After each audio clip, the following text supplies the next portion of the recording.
आसमान का राजा। एक चील की प्रेरणादायक कहानी, जन्म और प्रारंभिक जीवन। हिमालय की ऊंची चोटियों में एक चील का जन्म हुआ। उसकी मां ने उसे और उसके भाई बहनों को पंख फैलाना और उड़ने का तरीका सिखाया। शुरुआत में छोटी चील को उड़ना मुश्किल लगता था, लेकिन उसने हार नहीं मानी।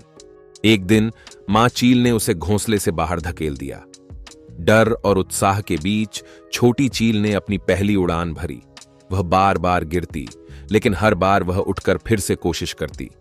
उसकी मां ने उसे सिखाया कि गिरना जीवन का हिस्सा है, लेकिन उठकर फिर से कोशिश करना हमें मजबूत बनाता है। जैसे जैसे चील बड़ी होती गई, उसे जीवन की कठोर सच्चाइयों का सामना करना पड़ा। भोजन की तलाश में उसे कई बार असफलता मिली। कभी कभी तेज तूफान और बारिश ने उसकी उड़ान को बाधित किया, लेकिन उसने कभी हार नहीं मानी।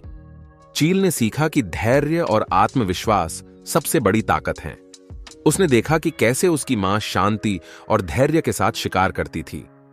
उसने भी धैर्य रखना सीखा और धीरे धीरे वह एक कुशल शिकारी बन गई। चील के पास अद्भुत दृष्टि थी, जो उसे दूर से ही शिकार का पता लगाने में मदद करती थी।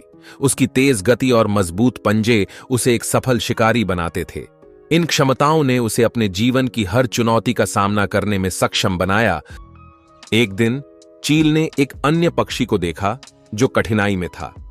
उसने उस पक्षी की मदद की और उसे सिखाया कि कभी हार मत मानो, जीवन में धैर्य और आत्मविश्वास के साथ हर चुनौती का सामना करो। इस अनुभव ने उसे सिखाया कि दूसरों की मदद करना भी सफलता का एक महत्वपूर्ण हिस्सा है। अब चील आसमान का राजा बन चुका था। उसके जीवन की कठिनाइयों और संघर्षों ने उसे मजबूत और आत्मनिर्भर बनाया था। उसने अपने जीवन से सीखा कि सच्ची सफलता केवल अपनी ताकत और क्षमताओं को पहचानने और उन्हें निखारने में है।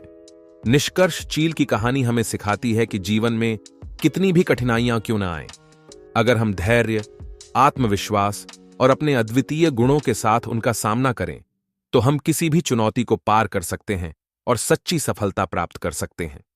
इस प्रेरणादायक कहानी के साथ हम सभी को सीखना चाहिए कि हमारी क्षमताएं हमें किसी भी कठिनाई से ऊपर उठने और सफलता हासिल करने में मदद कर सकती हैं।